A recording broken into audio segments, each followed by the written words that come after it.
Bonjour, je m'appelle Céline Lustis, je suis l'auteur d'un dictionnaire insolite des Pays-Bas qui a paru aux éditions Cosmopole à l'automne 2020. Le livre fait partie d'une collection d'une centaine de titres environ qui propose un voyage différent à travers des pays, des régions, des villes du monde entier.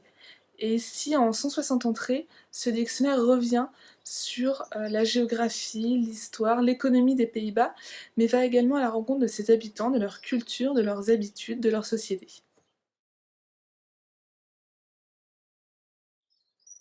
Aux Pays-Bas, un des plaisirs de la saison froide, c'est de déguster du stamppot. Alors, qu'est-ce que le stamppot? C'est un plat traditionnel dont la recette est simple mais très efficace. Alors, il se compose de légumes écrasés sous forme de purée, par exemple de pommes de terre, d'oignons, de carottes, d'une viande, des saucisses, des boulettes de viande, des lardons, et d'une sauce qui se compose de jus de viande ou de bouillon de légumes. Le tout présenté dans un seul et même plat. Alors, il existe d'innombrables variantes du stamppot. Vous pouvez le manger à base de bœuf mijoté et de carottes, c'est un hotspot, à base d'endives, le endive stamppot, à base de choux, le boerenkool stamppot, voire à base de choucroute, le zuurkool stamppot. Alors, c'est un plat qui se retrouve assez rarement à la carte des restaurants, c'est une recette qui est plutôt familiale. Vous pouvez aller regarder sur internet, il existe énormément de recettes de stamppot qui sont toutes très faciles à réaliser, mais très bonnes.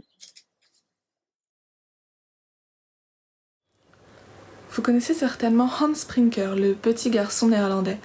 La légende veut qu'un soir que Hans se promenait le long de la digue, il aperçut un trou par lequel l'eau s'écoulait. Pour sauver son village d'une inondation certaine, Hans boucha le trou avec son doigt. Il resta ainsi transit froid toute la nuit jusqu'à ce qu'au matin les villageois le retrouvent et réparent la digue. L'histoire est évidemment une illustration de la lutte séculaire des Néerlandais contre l'eau. Ce qu'on sait en revanche moins, c'est que Hans Sprinker n'est pas issu d'un conte traditionnel néerlandais, il est né de l'imagination d'une autrice américaine, Mary Maples Dodge, et de son livre Hans Sprinker ou les patins d'argent, qui a été publié en 1865 et qui est devenu un classique de la littérature jeunesse.